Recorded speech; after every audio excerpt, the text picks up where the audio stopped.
Well, hello, my name is Kerri Wise. I'm the Chief Marketing Officer at AutoFi, and I'm here with my friend, my colleague, Joe St. John, Vice President of Training for AutoFi. Hey, Joe. What's up, Kerri? How are you? You know, I think this is like, well, first of all, I'm good. And like, this is a first. We are in an amazing museum of cars. That's right. Having a conversation. That's what we do. Like we are literally in a museum full of unbelievable cars. I'm scared to touch any of them. I've FaceTimed everyone I know so that they can think I'm cool and showed them all the cars in here.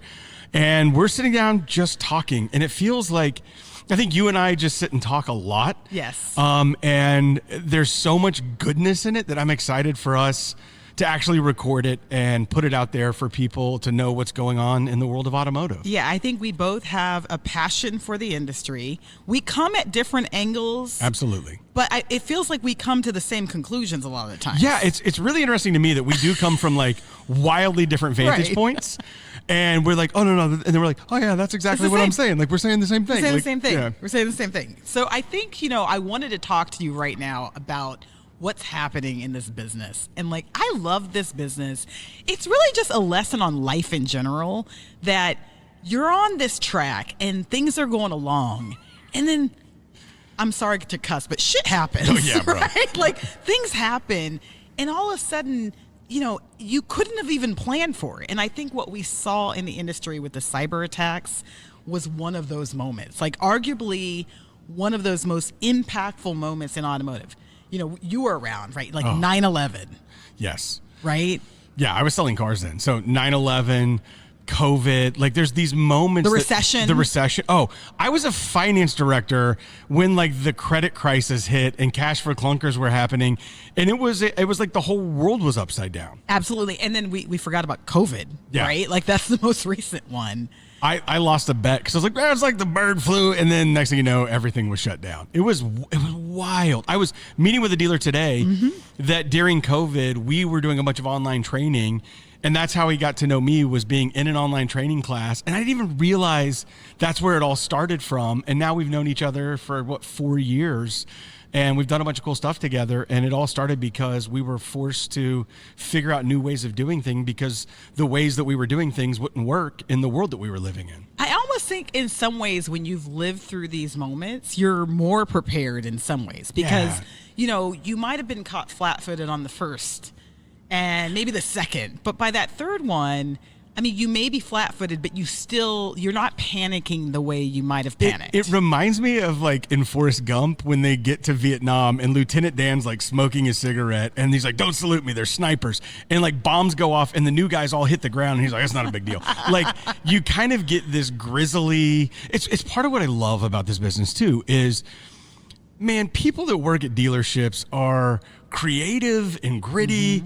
And it's like, all right, we're going to figure out how to do this. Like, all right, there's no other, like our job is to do this. We're going to go do it. If I got to use a sheet of paper and a Sharpie and a ruler and a like 10 key let's go buy some calculators. Like people just figure out, okay, they can't come in the store. We'll do, curbside delivery at home. Like I love like this business's ability to just knuckle down and scrape. And for me, it's part of what's always been, I think, so appealing about this industry to me. Absolutely. So I wrote an article, and I'm pulling it up right in front of us as we talk, but it's called Death of the Technology Bundle, Auto Retail Lessons Learned from the Cyber Attacks. Now, I must admit, there's a little drama in that title. Which I love. Like, I'm so proud of you for being bold and being like, I'm just going to say what everybody's thinking and like consequences be damned. This is what everyone's thinking and I'm saying it. Well, and it made me proud. Like, it made me stoked. Oh, thank you. And I think from an AutoFi standpoint, we've been saying many of the things in this article. So, and I hate to be, I told you so, but there are many themes that we had been saying as a company prior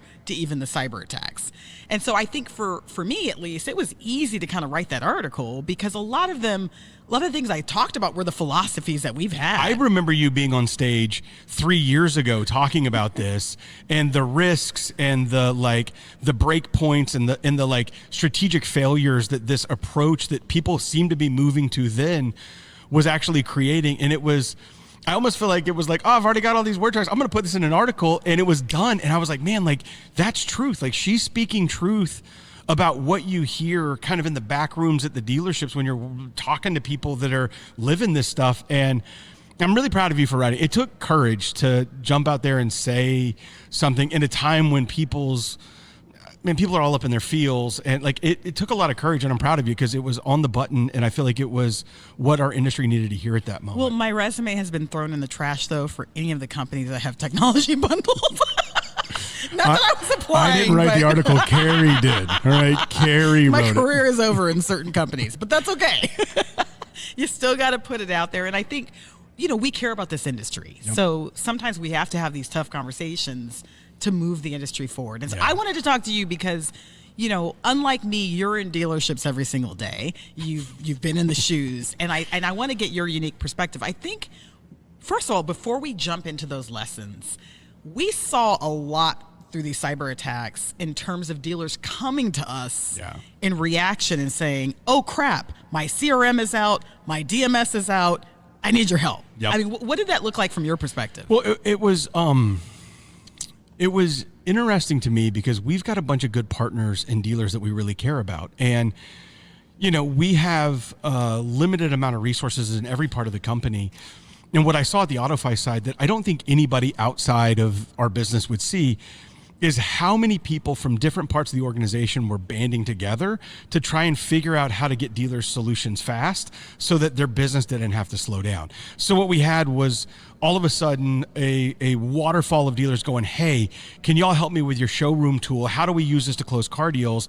And from our implementation team, our settings team, our support team, our training team, the amount of people that were setting down their normal day job to go band together and support dealers in this time was a part of what we do that I'm unbelievably proud of. And that I don't think, in the same way that car dealers are scrappy, we're scrappy. We will go, "Okay, that's not my job. I don't care. I'm just going to go do it." And people will get out there and do it. And what I saw was dealers were like, "Man, oh."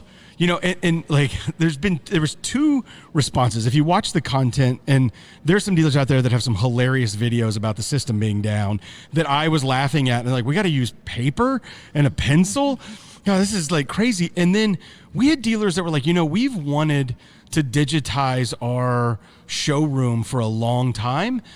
And I guess now's as good a time as any. And so we had all these dealers that were looking for a solution to be able to go work car deals and calculate accurate payments and show leases and show finance deals and show them side by side and make sure the incentives were right and taxes and fees were right. And because we'd done all of that work for the last 5-10 years, we were able to step in and provide something almost immediately that allowed people to keep their business going with very minimal disruption. And the other thing that's been really impressive to me, and I don't know if it's that we built this technology, and we're car people. We built it with me selling cars and complaining about stuff that didn't work. We built it around what it takes to actually work car deals. So it was almost like dealers just picked it up and figured it out. The amount of exhaustive training that you would normally take to change the process of working a car deal, just "Oh, no, I got this. Okay, that's my desk and screen. Okay, this." And it just seemed like people took to it like ducks to water. And for me, that felt like validation of the intuitive nature of what we've been building to be supportive of actually just working car deals. Well, and let's talk about the results. I'm looking at the numbers here. In a 2-week period during the cyber attacks, we saw a 145% increase in payments calculated through the AutoFi platform. We saw a 111% increase in deals desk and a 54% increase in applications submitted to lenders. Unbelievable in such a small period. And it was happening across the board. It was all OEMs. It was all marketplaces. It was in everywhere that AutoFi happens to be. Dealers that had it were going, "Okay, let's use this now." And they just started working car deals and pumping car deals through it. Well, and selfishly, what we like and what we're happy about is that activity has held firm now, even with the CRM and DMSs being restored. It's one of the things that I was, if I'm being really transparent, I was nervous that people would use the snot out of it when they had to, and then would immediately go back to printing out a payment and signing off on the bottom of it with a Sharpie and sending it out with a salesperson. And I think it speaks to the efficacy of a digital closing tool that people didn't immediately go back. People still haven't gone back. They were like, "Oh my God, this is amazing." What I feel like I've been on the road now for 10 weeks telling dealers about what I lived in the road working car deals with it is proving itself true to dealers that are finding it on their own with their own value without ever hearing my message or your message or the AutoFi story of the impact this makes. And for me, that's been really validating. Like, anytime you build anything, like, it's like you can make this unbelievable car, or any of these, and you don't know how the market's going to respond. You don't know what how people are going to accept it or not accept it. And the fact that people had to use it and used it and then didn't stop using it, to me has been, it's been like really inspiring. It's made me like, all right, let's keep going. Like, let's keep doing this. And so it's been an interesting period. Yeah. I mean, it's like anything. When it comes to change in life, you either change because you see an opportunity or you change because of pain. In this case, it was pain and what was happening with technology being down that you kind of had to rely on it. But then there was a realization of the opportunity as well once you started using it. Yeah, there was that feeling of value. Yes. Right. I always talk about in leading our customer organization how it's all about delivering value to dealers. Like, that is literally our calling. It is to deliver value to dealers. And you start with like awareness of who this company is, and what you're hoping you get to is true like recognition of the value that's being delivered. And in this instance, with everything that was going on, what the numbers show us is that the people that started using it almost immediately recognized the value it was bringing. Yeah. Okay. So let's jump into the lessons, because I think, the reason why I wanted to write this article is I had the same fear as you. Like, I was hoping that the industry would take this tragedy in some ways and use it for the betterment of the industry. Like, not return back to the status quo of how we were doing things. And so lesson number one is, don't put your eggs in one basket. So let's talk about that. That one seems kind of like the obvious one, but maybe it's not. Like, why is it important to diversify when it comes to all the different technology out there? I mean, I think the answer to that is so apparent in basically what just happened. And if you look at most really solid tech ecosystems that are out there, they're ecosystems for a reason, right? Because you de-risk the efficacy or our ability to do business by having the best things for each of those moments in a way that if this one goes down, it's only one piece of my ability to do my business that goes down. It's not my entire ability to do everything in my business go down. And so I think that the first question is de-risking disruption to my day-to-day business. As a car dealer, like, that's bigger than just selling cars. That's selling cars, that's F&I, that's parts, that's trade-in, that's service, that's parts ordering, that's payroll, that's all these things. And when all that's bundled into one thing, I think there's a lot of dealers that got, really like deeply hurt by the fact that all of that went down in a way that basically grinded everything to a halt. And you know what got us out of that grinding to a halt? What does technology do? Technology de-hassles my life and allows me to execute a system of living that functions in what I believe to be an optimized system. When that technology goes down, the way that you bridge that gap is human beings doing a tremendous amount of work that they're not used to doing. So what you end up with is people that are staying up till midnight for 3 nights in a row, just booking out car deals and rebuilding them and structuring all that, because the work didn't end. Like, nobody closed their doors and shut their dealership down during that period. They kept doing all the work. And now they're back to doing the work that they normally have to do, while also playing catch up on all the work that's piled up because of the system. And so for me, I think there's a real risk and disruption to your business if you don't have specific things that are really good at each of these parts of the process that are managing that are really well integrated and connected with each other. Well, I think that is the critical piece, the integration, because the question I really should have asked you is like, how did we even get here? Right. And part of that pitch of the technology bundle, one is that you're going to get a discount. Oh, right? Yeah. Sign up for everything, and I'm going to give you a huge discount, or I'm going to give you DR for free. Right? The DR for free. There's nothing for free. And like nothing's for free. Right. But the other part of it was, well, all of these systems are going to be integrated if you're working with the same company, which isn't not true. Always true. No, right? What's wild to me is I am a huge believer and that we can best support our dealers by integrating in all the different systems that are out there. People ask me like, why don't you guys build a CRM? I don't want to, because like, man, VIN Solutions and eLeads and DriveCentric and all these other systems that are out there, man, they do a really good job of creating a system that you can use for following up with customers that's got all sorts of features and technology that's really designed on long-term follow-up and short-term follow-up and managing my customer relationship. That's not, the world doesn't need another CRM. In my opinion, maybe maybe they do at some point, maybe some new innovation will come out. But for me, like what you end up with is these companies that have these cobbled together systems that they put under one label, or they come in and they rebrand them as something else. And they rebrand this one, and supposedly they work all together. At AutoFi, I want to work amazingly well with every system that's out there. Every CRM that's out there, I want full integration with. Every DMS that's out there, I want to be able to push a car deal into. I want to integrate with it. I want, like every chat tool, every system that's out there. The key for me is our ability to integrate with those systems to support a dealer's way of doing business, not force a dealer to do business our way, but support their strategy for how they want to run their business.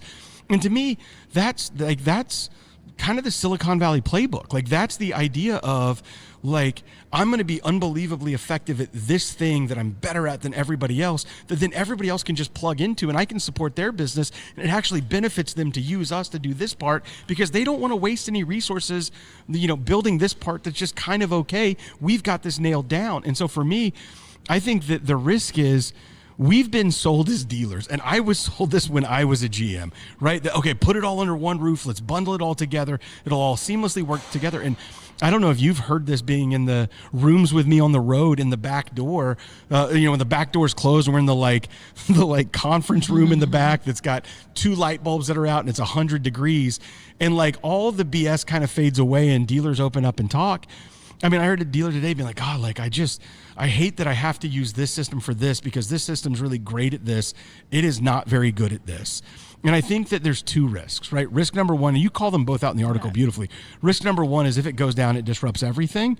And if all your eggs are in one basket, there's no way to avoid that. Let's be clear though. There is no company that's unhackable. Like the idea of an unhackable company doesn't exist. But if that company gets hacked, we saw the implications of that. The second thing is, man, like I don't want an okay CRM with the best DMS. I want the best DMS and the best CRM and the best like F&I menu and the best lender integration portal that does all my I want the best of everything so that I can have the tooling that actually delivers the best ROI for me. Yeah, let's use a sports analogy. This is like creating a basketball team and saying, well, I want a really great point guard and a great center, but I'm gonna take a terrible forward and shooting guard. Yeah. Whatever. Like that's not a winning team. A winning team is like, I want the best players in the best positions. And as a sales manager, and I was a sales manager for a long time, what you end up doing is just accepting whatever's in front of you, and I'm going to go work car deals with what I've got. And a lot of times, people don't even, I think, consciously realize that they're using a suboptimal product for this one piece because it's part of a bundle of a bigger package and they got it for free. Yeah, I mean, how many times do you hear internet directors like today talking about they're basically using this provider to try and convert on their website, and the only reason they are is because it's free and that's all that their owner would sign up for because they got it bundled in with some other thing. And she's talking about how it's literally doesn't work and they're not getting any conversion. That's on us. Like that's something that I think we have to, when you're thinking about how you run your dealership from a tech perspective, man, find the best tooling. Like just like when the system went down, if the tooling doesn't work, right? Who ends up shouldering that? Our people. People. Yeah, I couldn't believe, I was seeing posts where industry influencers are teaching salespeople how to calculate lease payment. And it's like, oh my God, is this where we're at? But this is where we're at. You're writing the customer's first name, last name, email, phone number. You're writing down the VIN number of the vehicle they're working. That's when I started selling cars in 1998, we hand wrote everything because I remember when we got our first CRM, but you would have to hand write everything out. And if you think about the big challenge in selling cars right now, every dealer in America tells me they want to sell cars faster. And so it was this huge step back towards a way that is even increasing the time it takes for me to service this customer that's funding everything that we do in life. Absolutely. Okay, let's move to